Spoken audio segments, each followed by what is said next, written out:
Selama ini kita mengira tragedi yang menimpa Brook dan bajak laut Rumbar banyaklah nasib buruk di lautan berkabut. Tapi setelah petunjuk-petunjuk terbaru di manga belakangan ini keluar, semua mata terpaku pada satu wilayah, Florine Triangle. Ada rahasia kuno yang sengaja disembunyikan di sana dan Brook adalah saksi hidup yang tersisa. Ingat kembali saat Brook masih menjadi manusia, seorang wakil kapten dari kru yang ceria. Mereka berlayar dengan satu misi sederhana, menyebarkan kebahagiaan lewat musik.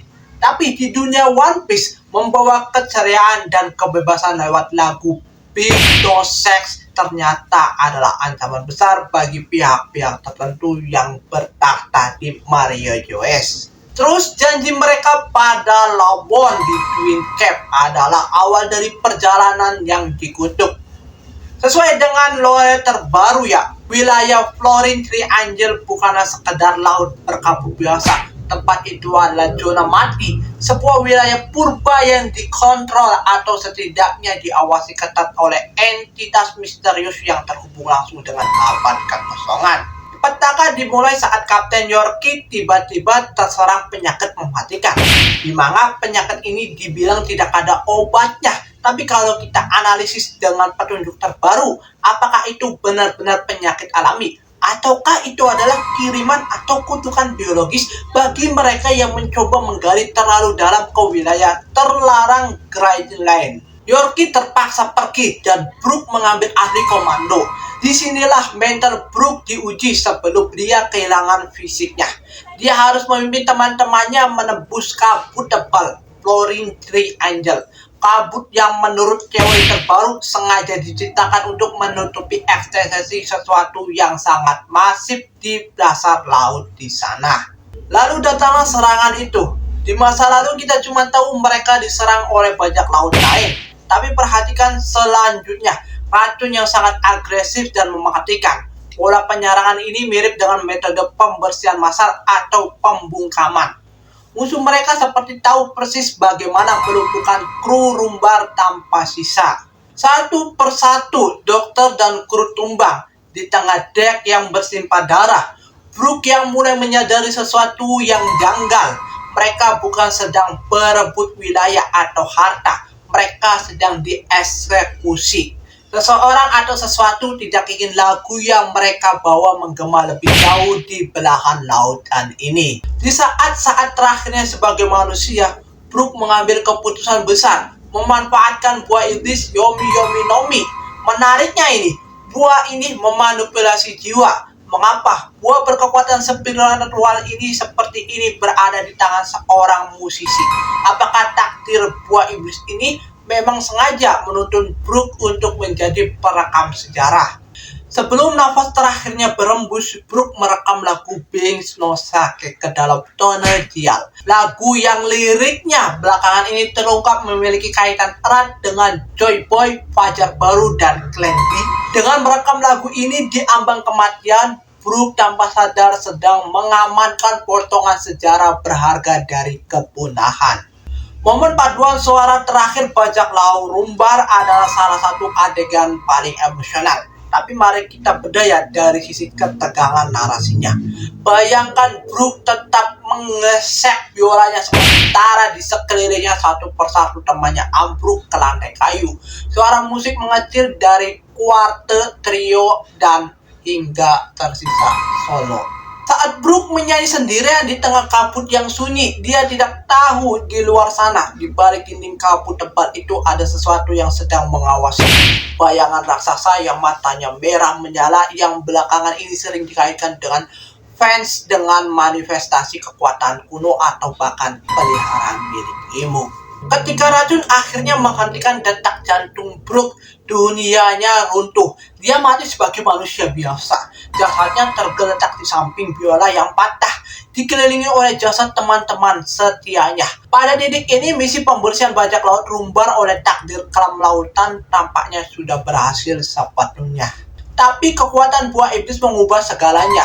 Roh Brook keluar dari alam baka, mewujudkan sebagai api hijau spiritual. Disinilah plot twist yang geografi Florine Triangle bekerja. Roh Brook tersesat selama 1 tahun penuh. kenapa bisa tersesat sampai sama itu hanya untuk mencari sebuah kapal yang airanya yang sama? Jawabannya ada pada sifat alami kabut tersebut. Kabut Fluorine Triangle bukan cuma menghalangi pandangan mata, tapi juga mengacaukan kompas, orientasi, bahkan energi spiritual. Ada medan magnet atau kekuatan kuno yang sengaja membuat siapapun yang masuk ke sana akan berputar dalam lingkaran setan selamanya. Selama 1 tahun mengembara sebagai roh, Brooke kemungkinan besar melihat hal-hal yang tidak seharusnya dilihat oleh manusia hidup. Kapal-kapal karam dari ratusan tahun lalu, sisa-sisa peradaban yang tenggelam, atau mungkin pergerakan makhluk raksasa misterius yang mendiami wilayah tersebut. Ketika roh Brooke akhirnya menemukan kapalnya kembali, penyesalan terbesar langsung menghantam jiwanya. Tubuh manusia yang dulu dia banggakan telah hancur busuk, yang tersisa hanyalah kerangka putih dengan rambut afro yang ikonik. Di momen inilah identitas Brooke sebagai manusia resmi mati dan Soul King perlahan-lahan lahir. Menjadi tengkorak hidup di atas kapal hantu yang terampung tanpa arah adalah sisaan fisiologis tingkat tinggi.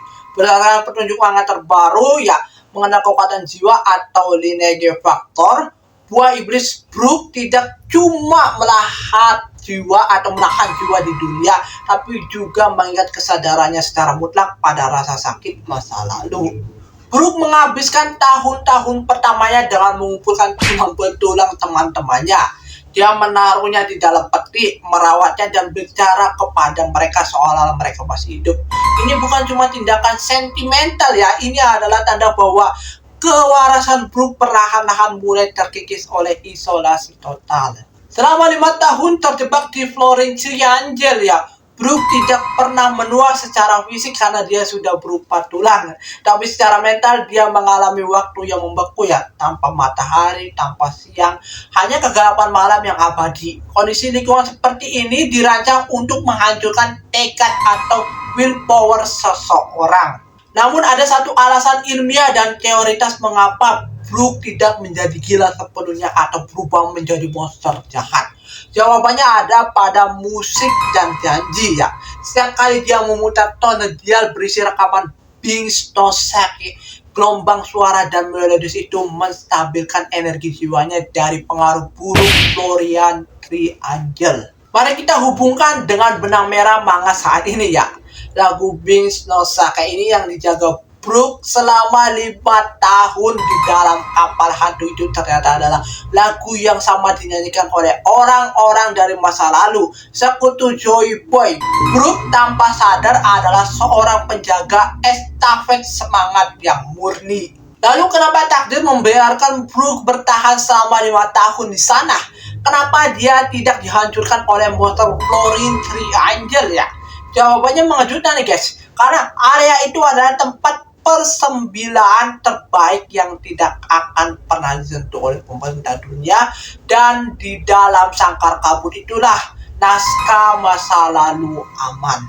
Hingga akhirnya garis takdir mempertemukan Brooke dengan Monkey D. Luffy, sosok yang kini kita tahu telah membangkitkan Sun God Nika. Pertemuan ini bukan kebetulan Oda Sensei semata Ini adalah momen di mana sang penjaga lagu kuno akhirnya menyerahkan melodinya kepada sang pembawa fajar yang asli. Saat Luffy mengundang Brooke ke kapalnya, aura kegelapan Fluorine Triangle yang mengikat Brooke selama setengah abad langsung sirna.